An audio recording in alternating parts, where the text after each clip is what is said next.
ഹരേ ഹരേ ഹരേ കൃഷ്ണ കൃഷ്ണ കൃഷ്ണ ഹരേ ഹരേ ഹരേ രാമ രാമ രാമ ഹരേ ഹരേ ഹരേ കൃഷ്ണ കൃഷ്ണ കൃഷ്ണ ഹരേ ഹരേ ഹരേ രാമ രാമ രാമ ഹരേ ഹരേ ഹരേ കൃഷ്ണ കൃഷ്ണ കൃഷ്ണ ഹരേ ഹരേ ഹരേ രാമ രാമ രാമ ഹരേ ഹരേ ഹരേ കൃഷ്ണ കൃഷ്ണ കൃഷ്ണ ഹരേ ഹരേ ഹരേ രാമ രാമ രാമ ഹരേ ഹരേ ഹരേ കൃഷ്ണ കൃഷ്ണ കൃഷ്ണ ഹരേ ഹരേ ഹരേ രാമ രാമ രാമ ഹരേ ഹരേ ഹരേ കൃഷ്ണ കൃഷ്ണ കൃഷ്ണ ഹരേ ഹരേ ഹരേ രാമ രാമ രാമ ഹരേ ഹരേ ഹരേ കൃഷ്ണ കൃഷ്ണ കൃഷ്ണ ഹരേ ഹരേ ഹരേ രാമ രാമ രാമ ഹരേ ഹരേ ഹരേ കൃഷ്ണ കൃഷ്ണ ഹരേ ഹരേ ഹരേ രാമ രാമ രാമ ഹരേ ഹരേ ഹരേ കൃഷ്ണ കൃഷ്ണ കൃഷ്ണ ഹരേ ഹരേ ഹരേ രാമ രാമ രാമ ഹരേ ഹരേ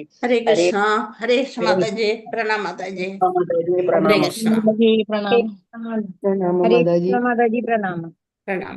ഓം നമോ ഭഗവതേ വാസുദേവായ. ഓം നമോ ഭഗവതേ വാസുദേവായ.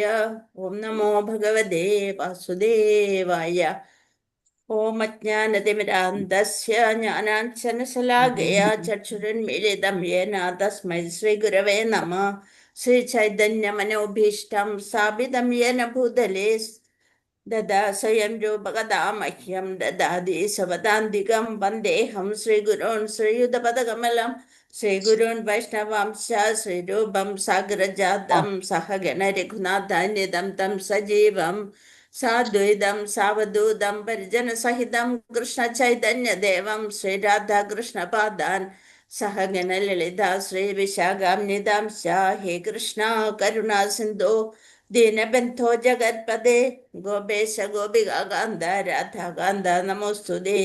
തപ്തകാഞ്ചന ഗൗരാംഗീ രാധേ വൃന്ദാവനേശ്വരി വൃഷഭാനുസുതേ ദേവി പ്രണമാമി ഹരിപ്രിയേ.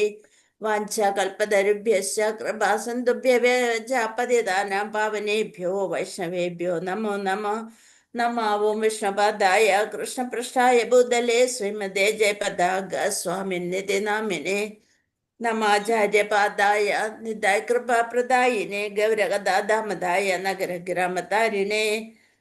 നമാവോം വിഷ്ണുപാദായ കൃഷ്ണപൃഷ്ഠായ ഭൂതലേ ശ്രീമതേ ഭക്തിവേദാന്ത സ്വാമിനിധി നാമിനെ നമസ്തേ സരസ്വതേ ദേവേ ഗൗരവാണി പ്രചാരിണേ നിർവിശേഷ ശൂന്യവാദി പാശ്ചാത്യദേശതാരിണേ.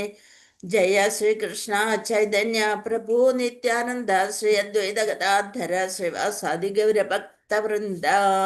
ഹരേ കൃഷ്ണ കൃഷ്ണ കൃഷ്ണ ഹരേ ഹരേ ഹരേ രാമ രാമ രാമ ഹരേ ഹരേ. ഹരേ കൃഷ്ണ കൃഷ്ണ കൃഷ്ണ ഹരേ ഹരേ രാമ രാമ രാമ ഹരേ ഹരേ.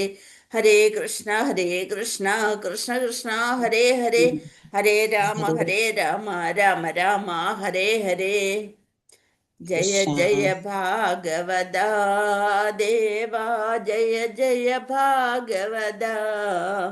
ജയ ജയ രാധാ കൃഷ്ണ സ്വരൂപ ജയ ജയ ഭാഗവത ദേവാ ജയ ജയ ഭാഗവത. നിഗമകൽപതരോർഗളിതം ഫലം സുഖമുഖാദമൃതദ്രവ സംയുതം പിബത ഭാഗവതം രസമാലയം മുഹുരഹോ രസികാ ഭുവി ഭാവുക. നാരായണം നമസ്കൃത്യം നരം ചൈവ നരോത്തമം ദേവീം സരസ്വതീം വ്യാസം തതോ ജയമുദീരയേത്. നഷ്ടപ്രായേഷു ഭദ്രേഷു നിത്യം ഭാഗവത സേവയാ ഭഗവതി ഉത്തമശ്ലോകേ ഭക്തിർഭവതി ദൈഷ്ടകേ. മൂകം കരോതി വാചാലം പങ്കും ലംഘയതേ ഗിരിം യത്കൃപാതമഹം വന്ദേ പരമാനന്ദമാധവം ശ്രീഗുരും ദീനതാരിണം. മദേകബന്ധോ മത്സംഖ്യൻ മത്കുരോ മന്മഹാധന മന്നിഷ്ഠാരക മദ്ഭാഗ്യ മദാനന്ദ നമോസ്തുതേ. ഗ്രന്ഥര ശ്രീമദ് ഭാഗവതം की जय. श्रील प्रभुपाद की जय. श्री गुरुदेव की जय. निताय गौर परमानंदे. हरि हरि बोल. हरे कृष्णा. കൃഷ്ണ മാതാജി പ്രണാമം. ഹരേ കൃഷ്ണ മാതാജി हरे പ്രണാമം. कृष्णा प्रणाम. ഹരേ കൃഷ്ണ മാതാജി പ്രണാമം. കൃഷ്ണ മാതാജി പ്രണാമം. कृष्णाय वासुदेवाय ഹരിയേ പരമാത്മനെ പ്രണതക്ലേശനാശായ ഗോവിന്ദായ നമോ നമ. പഞ്ചതത്താത്മകം കൃഷ്ണം ഭക്തരൂപസ്വരൂപകം ഭക്താവതാരം ഭക്താഖ്യം നമാമി ഭക്തസ്വാത്വികം. അന്താരാഷ്ട്ര കൃഷ്ണബോധ സന്ദേശ് മാംഗ്ലൂരു ശ്രീ ശ്രീ രാധ ഗോവിന്ദ മന്ദിർ ഇന്നത്തെ ഭാഗവതം ക്ലാസ്സിലേക്ക് എല്ലാവർക്കും സ്വാഗതം. ഹരേ കൃഷ്ണ.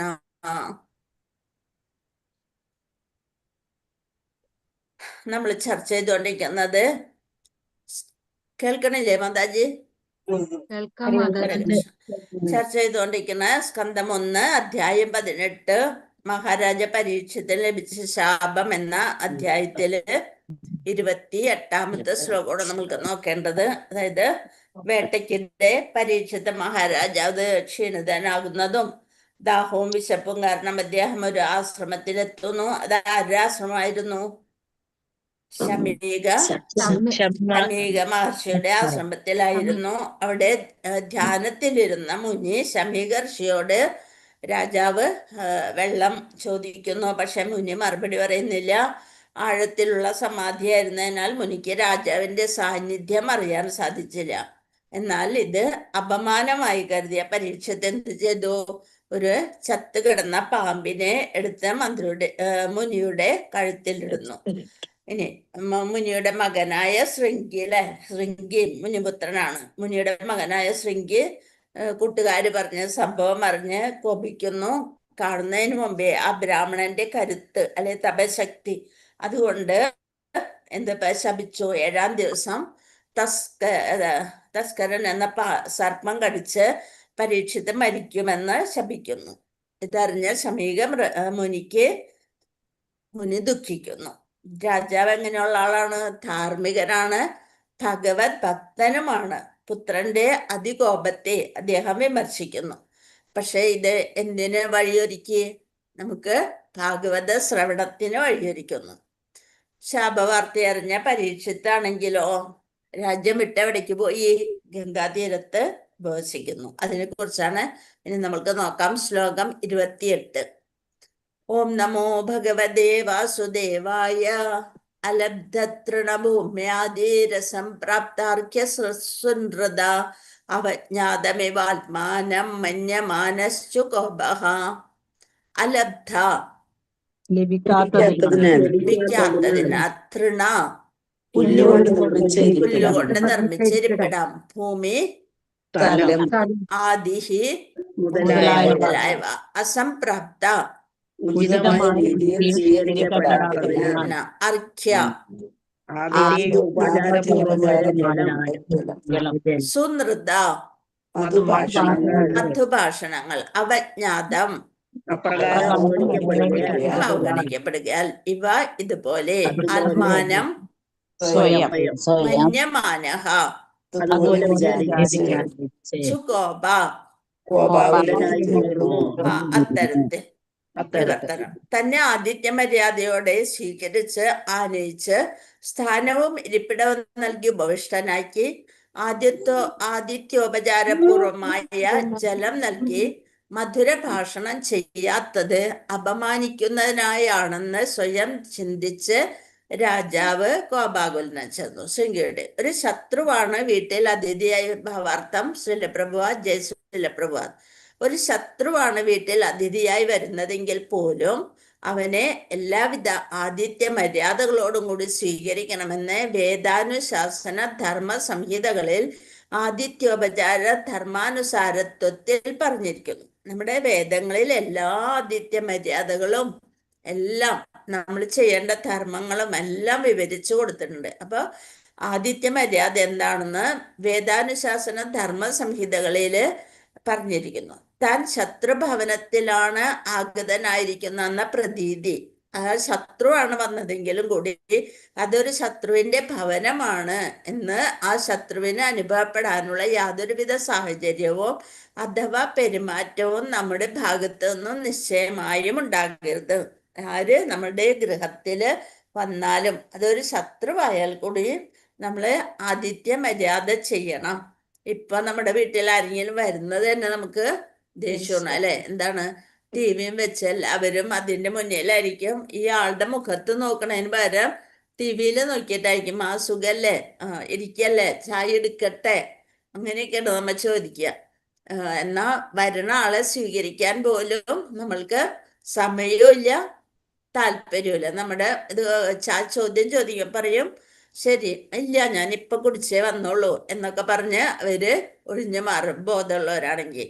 അങ്ങനെയാണ് നമ്മുടെ ചോദ്യം. ഇവിടെ എന്താ പറയണ, ഒരു ശത്രു വന്നാൽ പോലും പെരുമാറ്റവും നമ്മുടെ ഭാഗത്ത് നിന്ന് നിശ്ചയമായും ഉണ്ടാക്കരുത്. ശ്രീകൃഷ്ണ ഭഗവാൻ അർജുനനോടും ഭീമസേനോടും കൂടി മഗധയിൽ ജരാസന്ധനെ സന്ദർശിക്കാൻ പോയപ്പോൾ ബഹുമാന്യരായ ജരാസന്ധന്റെ ശത്രുക്കളെ രാജാവ് ജരാസന്ധൻ രാജകീയമായ സ്വീകരണം നൽകി ആദരിച്ചു.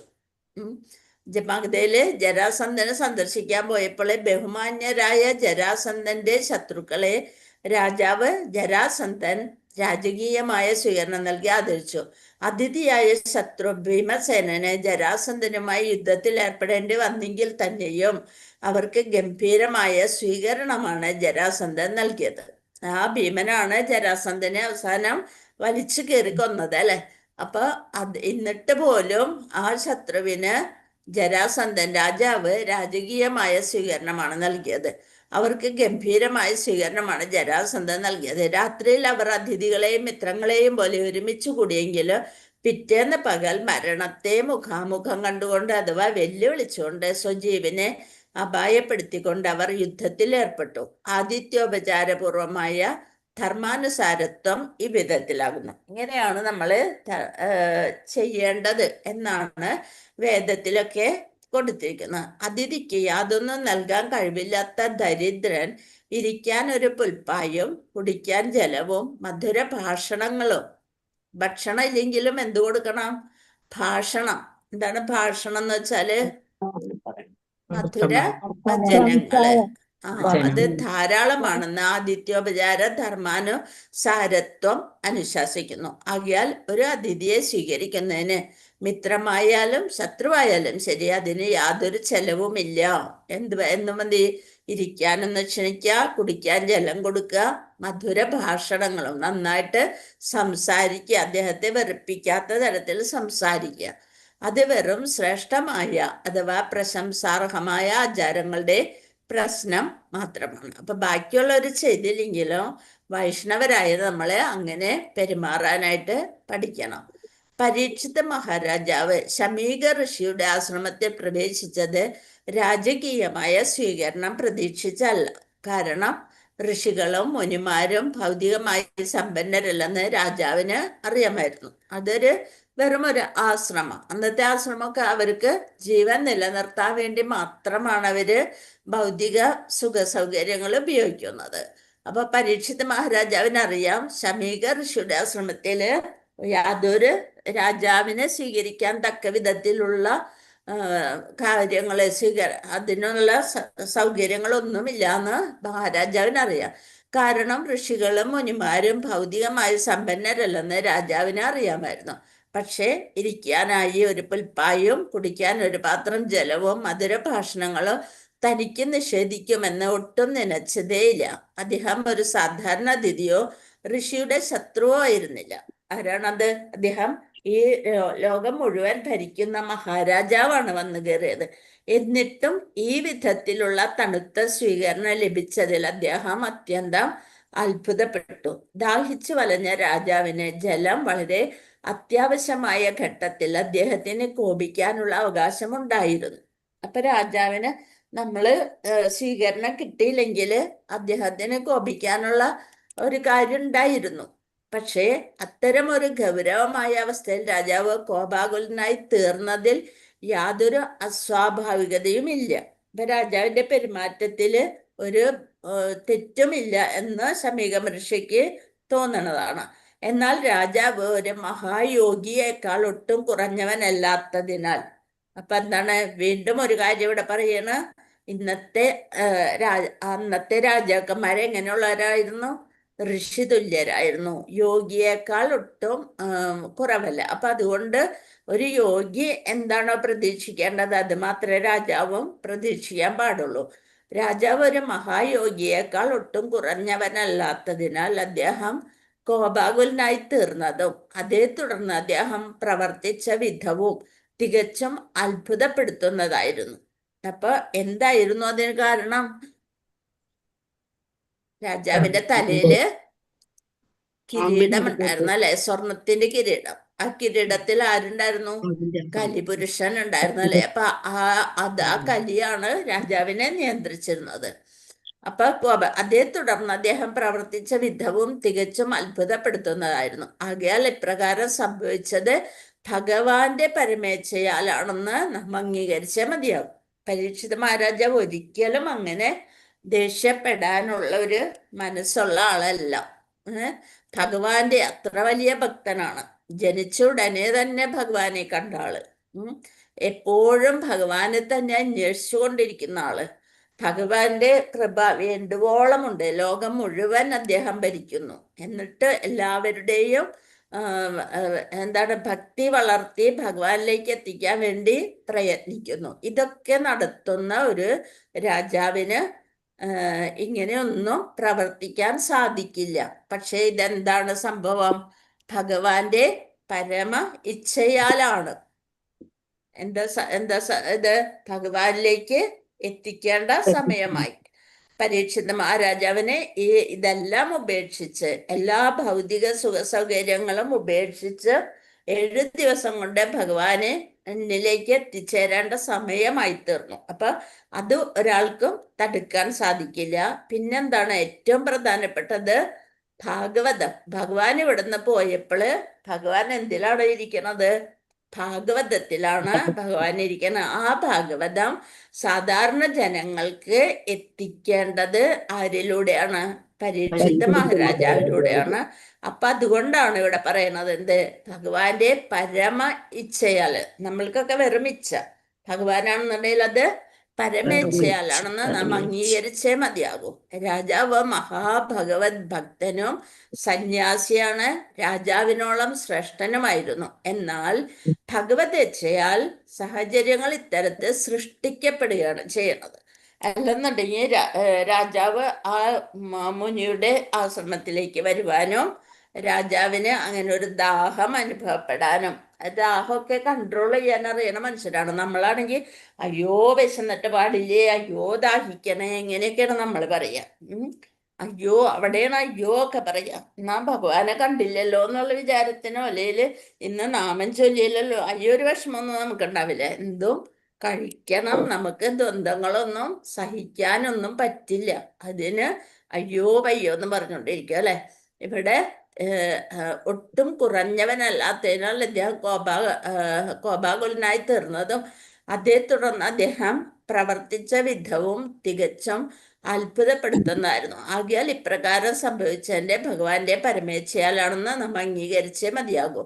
രാജാവ് മഹാഭഗവത് ഭക്തനും സന്യാസി രാജാവിനോളം ശ്രേഷ്ഠനുമായിരുന്നു. എന്നാൽ ഭാഗവതേച്ഛയാൽ സാഹചര്യങ്ങൾ ഇത്തരത്തിൽ സൃഷ്ടിക്കപ്പെടുകയോ അവ രാജാവിനെ കുടുംബ ബന്ധങ്ങളിലും രാജ്യകാര്യങ്ങളിലും താല്പര്യമില്ലാത്തവനാക്കി മാറ്റുകയും ഈ ലോകം മുഴുവൻ ഭരിച്ചിരുന്ന രാജാവിന് ഒരു നിമിഷം കൊണ്ട് ആ സിംഹാസനം മാറ്റിവെക്കാനും കുടുംബ ബന്ധങ്ങളിലോ എല്ലാ രാജ്യകാര്യങ്ങളും ഏൽപ്പിക്കാനും എല്ലാം ഒരു വിഷമം തോന്നിയില്ല. അഥവാ വിരക്തിയുള്ളവനാക്കി തീർക്കുകയും അങ്ങനെ ശ്രീകൃഷ്ണ ഭഗവാന്റെ പാദാംബുജങ്ങളിൽ പൂർണ്ണമായും അഭയം പ്രാപിച്ച സമർപ്പിത ആത്മാവായി തീരുന്നതിന് കാരണമാവുകയും ചെയ്തു. ഭൗതിക അസ്തിത്വമാകുന്ന ചെളിക്കുണ്ടിൽ നിന്നും തന്നിലേക്ക് വലിച്ചു കയറ്റാനാണ് കരുണാമയനായ ഭഗവാൻ ചിലപ്പോഴൊക്കെ പരിശുദ്ധ ഭക്തനെ ക്ലേശങ്ങളിൽ അകപ്പെടുത്തുന്നത്. എന്താണ്? നമ്മള് വിചാരിക്കും എനിക്കെന്താ ഇങ്ങനെ ഭഗവാനെ എന്നൊക്കെ വിചാരിക്കും. പക്ഷെ എന്തിനു വേണ്ടിയായിരിക്കും? വീണ്ടും വീണ്ടും നമ്മൾക്ക് ഭൗതിക സിദ്ധമാകുന്ന നമ്മൾക്ക് ഓരോ ബുദ്ധിമുട്ടുകൾ വരുന്നത് ഭഗവാനെ വീണ്ടും വീണ്ടും നമ്മൾ ആശ്രയിക്കാനാണ്. നമ്മൾ എന്താ പ്രാർത്ഥിക്കേണ്ടത്? കുന്തിദേവി പ്രാർത്ഥിച്ച പോലെ ദുഃഖങ്ങൾ തരാനൊന്നും പ്രാർത്ഥിക്കാൻ നമുക്ക് സാധിക്കില്ല. പക്ഷേ നമ്മൾക്കൊന്ന് പ്രാർത്ഥിക്കാൻ സാധിക്കും. എന്ത് വിഷമം വന്നാലും ഭഗവാനിലേക്ക്, ഭഗവാനെ ആശ്രയിക്കാനായിട്ട് ഉള്ള ശക്തി തരണേ എന്ന് നമ്മൾക്ക് പ്രാർത്ഥിക്കാൻ സാധിക്കും. ദുഃഖങ്ങളൊന്നും ചോദിച്ച് വാങ്ങിക്കാനായിട്ട് നമ്മൾക്ക് അതിനുള്ള ഇത് കിട്ടിയെന്ന് വരില്ല. കുന്തിദേവിയുടെ അത്ര ഉയർന്ന ഒരു സ്ത്രീരത്നത്തിന് മാത്രമേ അങ്ങനെയൊക്കെ പ്രാർത്ഥിക്കാൻ സാധിക്കുള്ളൂ. പക്ഷെ നമ്മൾക്ക് എന്താ പറഞ്ഞാൽ എന്ത് ബുദ്ധിമുട്ടുകൾ വന്നാലും കണ്ണാ ലേ കൃഷ്ണ അങ്ങയിലേക്ക് കൂടുതൽ ആശ്രയം, മറ്റുള്ളവരെ ആശ്രയിച്ചിട്ട് കാര്യമില്ല. ഭഗവാനെ ആശ്രയിച്ചു കഴിഞ്ഞാലാണ് നമ്മൾക്ക് അതിൽ നിന്ന് മുക്തി നേടാൻ സാധിക്കുള്ളൂ. എന്താ കാരണം? ഈ ബുദ്ധിമുട്ടുകൾ വരാനുള്ള കാരണം എന്താണ്? നമ്മുടെ കർമ്മഫലം. നമ്മുടെ കർമ്മഫലം. അപ്പൊ അതുകൊണ്ട് അതെല്ലാം അറിയുന്ന ഭഗവാനെ, എൻ്റെ ഉള്ളിലെ പരമാത്മാവായിട്ടിരിക്കുന്ന ഭഗവാനെ, ഞാൻ എന്ത് തെറ്റ് ചെയ്തിട്ടുണ്ടെങ്കിലും എന്നോട് ക്ഷമിക്കുകയും ഈ ജന്മത്തിന് ഭഗവാനെ സ്മരിക്കാനും ഏറ്റവും ആദ്യം എന്ത് വേണം? ശ്രവിക്കണം, അല്ലേ? ശ്രവിച്ചു കഴിയുമ്പോഴാണ് നമ്മൾക്ക് നാവ് കൊണ്ട് അത് പറയാനായിട്ട് സാധിക്കുള്ളൂ. കേട്ട് കേട്ട് കേട്ട് നമ്മുടെ ഉള്ളിൽ നിന്ന് ആ നാണം പോണം. എന്നിട്ട് വേണം നമ്മൾ എന്തെങ്കിലും നാണമില്ലാതെ ജപിച്ചു കഴിയുമ്പോൾ പിന്നെ ഭഗവാനിലേക്ക് കൂടുതൽ അടുക്കാൻ സാധിക്കും. അപ്പൊ എന്ത് വേണം? വിരക്തി ഉള്ളവനാക്കി തീർക്കുകയും അങ്ങനെ ശ്രീകൃഷ്ണ ഭഗവാന്റെ പാദാംബുജങ്ങളിൽ പൂർണ്ണമായും അഭയം പ്രാപിച്ച സമർപ്പിത ആത്മാവായി തീരുന്നതിന് കാരണമാവുകയും ചെയ്തു. ആരാണ് കാരണമായത്? പരീക്ഷിത്ത്. അങ്ങനെ എന്നാൽ ഭഗവാൻ ചിലപ്പോഴൊക്കെ പരിശുദ്ധ ഭക്തനെ ക്ലേശങ്ങളിൽ അകപ്പെടുത്തുന്നത്. എന്നാൽ ബാഹ്യദൃഷ്ട്യ ഇത്തരം സാഹചര്യങ്ങൾ ഭക്തന് പരാജയപ്പെടുത്തപ്പെട്ടവനെ പോലെ തോന്നിപ്പിക്കും.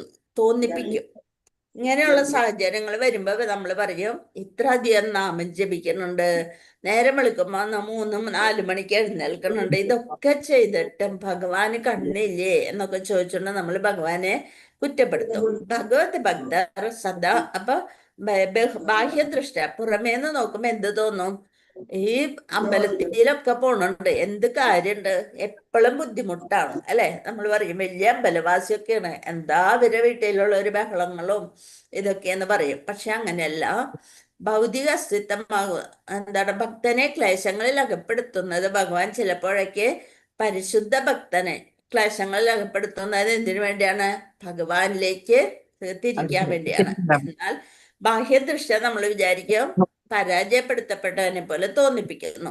ഭഗവത് ഭക്തർ സദാ ഭഗവാന്റെ സംരക്ഷണത്തിലാണ്. എപ്പോഴും നമ്മൾ എന്ത് വേണം?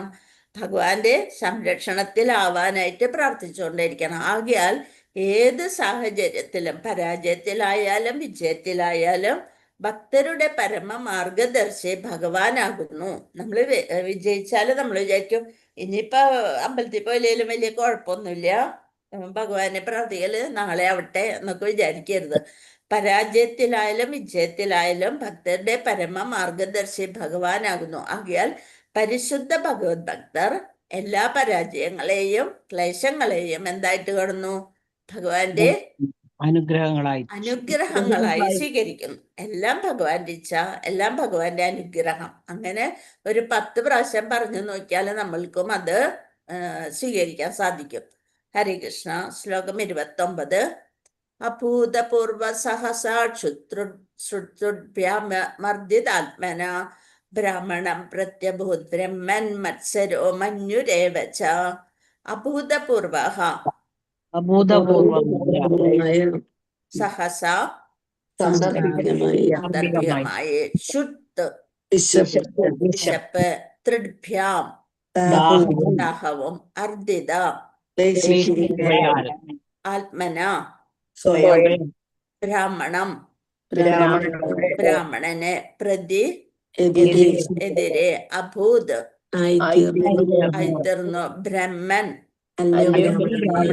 ബ്രാഹ്മണരെ മത്സരഹ ഈർഷ്യയുള്ള മഞ്ഞുഹു കോപം ഏവ വിവർത്തനം ഭാവാർത്ഥം ശൂല്യപ്രഭാത്. ജയ് ശൂല്യപ്രഭാത്. ഹേ ബ്രാഹ്മണ ശ്രേഷ്ഠരെ, സാഹചര്യങ്ങൾ രാജാവിനെ അത്യന്തം വിശപ്പും ദാഹവും ഉള്ളവനാക്കി തീർക്കുകയാൽ രാജാവ് തന്റെ കോപവും ഈർഷ്യയും ബ്രാഹ്മണർഷിയുടെ നേർക്ക് പ്രകടിപ്പിക്കാനുള്ള ഭൂതപൂർവമായ സാഹസം കാട്ടി. ഹേ ബ്രാഹ്മണ ശ്രേഷ്ഠരെ, സാഹചര്യങ്ങൾ രാജാവിനെ അത്യന്തം വിശപ്പും ദാഹവും ഉള്ളവനാക്കി തീർത്തു. അതുകൊണ്ട് കോപവും ഈർഷ്യയും ബ്രാഹ്മണ ഋഷിയുടെ ബ്രാഹ്മണ ഋഷി നേർക്ക് പ്രകടിപ്പിക്കാനുള്ള അഭൂതപൂർവമായ സാഹസം കാട്ടി. ഭാവാർത്ഥം: പരീക്ഷത്തിനെ പോലുള്ള ഒരു രാജാവ് ഋഷിയും ബ്രാഹ്മണനുമായ ശമീക മുനിയോട് കോപാകുലനും ഈർഷ്യയുള്ളവനുമായി തീർന്നത് നിസ്സംശയം അഭൂതപൂർവമായിരുന്നു. എന്താണ് അഭൂതപൂർവമായിരുന്നു എന്ന് പറയുന്നത്? രാജാവിന് കോപം വരില്ലേ? വരും. പക്ഷെ ഈ രാജാവ് എങ്ങനെയുള്ളതായിരുന്നു? ഭഗവത് കോപമില്ലാത്ത ഭക്തനായിരുന്നു. കോപത്തെയൊക്കെ നിയന്ത്രിച്ച ആളായിരുന്നു. ഋഷി തുല്യനായിരുന്നു. ബ്രാഹ്മണരും സന്യാസിമാരും ശിശുക്കളും ആരെയൊക്കെ ഒന്നും പറയാൻ പാടില്ല. ബ്രാഹ്മണരെയും സന്യാസിമാരെയും ശിശുക്കള് സ്ത്രീജനങ്ങള് വൃദ്ധര് സദാ ശിക്ഷയ്ക്ക് അതീതരാണ്. അഥവാ രാജാവിന്റെ വിചാരണ അധികാരത്തിനപ്പുറത്താണെന്ന് രാജാവിന് ശരിക്കും അറിയാമായിരുന്നു. അപ്പൊ ഇത്രയും പേരോട് രാജാവിന് ഒന്നും മറുത്തും പറയാൻ പാടില്ല, ക്രോധം കാണിക്കാനും പാടില്ല. അതുപോലെ രാജാവ് എത്ര തന്നെ വലിയ തെറ്റ് ചെയ്താലും അദ്ദേഹത്തെ ഒരിക്കലും അപരാധിയായി ഗണിക്കരുത്. എന്ത് വേണം? രാജാവാണ് തെറ്റ് ചെയ്തെങ്കിലും കൂടി അദ്ദേഹത്തെയും ഒരിക്കലും അപരാധിയായി ഗണിക്കരുത് എന്നാണ്. രാജാവ് ഭഗവാന് തുല്യനായിട്ടാണ്. എന്നാൽ ഇവിടെ ഭഗവത് ഇച്ഛയാൽ, ഇവിടെ പറയണ ഭഗവാന്റെ ഇച്ഛയായിരുന്നു. അവിടെ വിശപ്പും ദാഹവും നിമിത്തം രാജാവ് മുനിയോട് കോപവും ഈർഷ്യയുള്ളവനുമായി തീർന്നു. രാജാവിന് തന്നെ അവഗണിക്കുന്ന പ്രജകളെ ശിക്ഷിക്കാനുള്ള പൂർണ്ണ അവകാശമുണ്ട്. തന്നെ അവഗണിക്കുന്നവരെ ശിക്ഷിക്കാൻ രാജാവിന് പൂർണ്ണ അവകാശമുണ്ട്. നമ്മൾ എപ്പോഴും ബഹുമാനിക്കേണ്ടവരെ ബഹുമാനിച്ചേ പറ്റുള്ളൂ, അല്ലെ? എന്നാൽ അപരാധി ബ്രാഹ്മണനും മുനിയുമാകയാൽ അത് അഭൂതപൂർവമായിരുന്നു. അപ്പൊ ശരിക്കും വേദത്തിലുണ്ട് ആരെയൊക്കെ ബ്രാഹ്മണരെ ഒന്നും ദേഷിക്കാൻ പാടില്ല എന്ന്. ഭഗവാൻ ആരോടോ അഭ്യസൂയയില്ലാത്തതുപോലെ ഭഗവത് ഭക്തർക്കും ആരോടും ഒരിക്കലും അഭ്യസൂയയില്ല. പരീക്ഷിത് മഹാരാജാവിന്റെ അവിധത്തിലുള്ള പെരുമാറ്റത്തിന് ഏക ന്യായീകരണം എന്താണ്? അത് ഭഗവത് ഇച്ഛയായിരുന്നു, അഥവാ ദൈവവിധിയായിരുന്നു എന്നത് മാത്രമാണ്. ശ്ലോകം 30. സതു ബ്രഹ്മർഷേരംസേ ഗദാസുമുരഗം രുഷ വിനിർഗച്ഛന്ദസ നിഷ്കോഷ്ട്യാനിധായ പുരമാഗത. സഹ രാജാവ് തു ബ്രഹ്മർഷേ അംസേ ഗദ ആസും ഉരകം സർപ്പത്തെ രുഷ കോപത്തിൽ വിനിർഗച്ഛൻ ധനു കോട്യ നിധായ വെച്ചിട്ട് പുരം കൊട്ടാരത്തിലേക്ക് ആഗത മടങ്ങിപ്പോയി. വിവർത്തനം ഭാവാർത്ഥം ജയിച്ചില്ല പ്രഭാത്. അവഗണിക്കപ്പെട്ട രാജാവ് പോകുന്നേരം എന്ത് ചെയ്തു? നിർജീവമായൊരു സർപ്പത്തെ തന്റെ ധനുസാലെടുത്ത് രോഷത്തോടെ ഋഷിയുടെ ചുമലിൽ വെച്ചു. അനന്തരം അദ്ദേഹം കൊട്ടാരത്തിലേക്ക് മടങ്ങിപ്പോയി. ഭാവാർത്ഥം: ബാലിശമായ അത്തരം പ്രവൃത്തികൾ ചെയ്ത് പരിചിതനല്ലെങ്കിൽ തന്നെയും രാജാവ് ഋഷിയെ പ്രകാരം പകരത്തിന് പകരം ഉപചരിച്ചു. ഇങ്ങനെയൊന്നും ചെയ്ത് ഒന്നും അങ്ങനെ ചെയ്യാത്ത ഒരാളാണ്. പക്ഷെ രാജാവിനോട് ആ ചെയ്ത സമയത്ത് ബഹുമാനിക്കാതെ ആയപ്പോൾ ആ ദേഷ്യത്തിന് വിശപ്പും ദാഹവും ഒക്കെ വലഞ്ഞ രാജാവ് ഋഷിയെ പകരത്തിന് പകരം ചെയ്തു. പകരത്തിന് പകരം ചെയ്തിട്ട് മുനി നൽകിയ തണുപ്പൻ സ്വീകരണത്തിന് വരാൻ നിർജീവമായ പാമ്പിനെ മാലയായി ശീതളമായൊരു പാരിതോഷികം മുനിക്ക് നൽകണമെന്ന് രാജാവ് വിചാരിച്ചു. സാധാരണ രീതിയിൽ ഇത് അസ്വാഭാവികതയൊന്നുമില്ല. എന്നാൽ പരീക്ഷിത് മഹാരാജാവ് ശ്രേഷ്ഠനായ ഒരു ബ്രാഹ്മണ ഋഷിയുമായി ഇടപെടുമ്പോൾ ഇത് തികച്ചും അഭൂതപൂർവമായിരുന്നു. ഇപ്രകാരമൊക്കെ സംഭവിച്ചത് നിശ്ചയമായും ഭഗവത് ഇച്ഛയാലും. ഇതൊക്കെ അറിയാനാണ്, പിന്നെ പറയണ്ടല്ലോ. ശ്ലോകം 31. ഏഷക്കിം നിഭൃതാശേഷ കരണോ മേലിദേക്ഷണ മൃഷാസമാധിരാഹോസ്ത്യുത് കിം നു സ്യാദ് ക്ഷത്രബിന്ദുഭിഃ. ഏഷ കിം നിഭൃത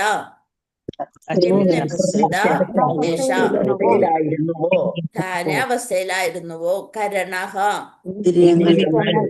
മീലിത അടച്ച് അടച്ച് ഈക്ഷണ നേത്ര നേത്രങ്ങ മൃഷ കപടമായ കപടമായ സമാധി ധ്യാനം ധ്യാന ആഹോ സ്ഥിതി ചെയ്യുക സ്വിത് അപ്രകാരമെങ്കിൽ കിം അതോ നു എന്നാൽ സ്യാദ് ഒരു പക്ഷെ ക്ഷത്രബന്ധുബി താഴ്ന്ന താഴ്ന്ന ക്ഷത്രിയകുലത്തെ സംബന്ധിച്ച് വിവർത്തനം ഭാവാർത്ഥം ശിലപ്രഭ ജയ് ശിലപ്രഭാത് യഥാർത്ഥത്തിൽ ഋഷി ഇന്ദ്രിയങ്ങളെ ഏകാഗ്രമാക്കി നേത്രങ്ങൾ അടച്ച് ധ്യാനിക്കുകയായിരുന്നോ അതോ ബ്രാഹ്മണകുലത്തേക്കാൾ താഴ്ന്ന ക്ഷത്രിയ കുലജാതനായ തന്നെ സ്വീകരിക്കുന്നത് ഒഴിവാക്കാൻ കപടമായ സമാധിയിലായിരുന്നുവോ എന്ന് കൊട്ടാരത്തിലേക്ക് മടങ്ങും വഴി അദ്ദേഹം പര്യാലോചന ചെയ്യാനും സ്വയം തർക്കിക്കാനും തുടങ്ങി.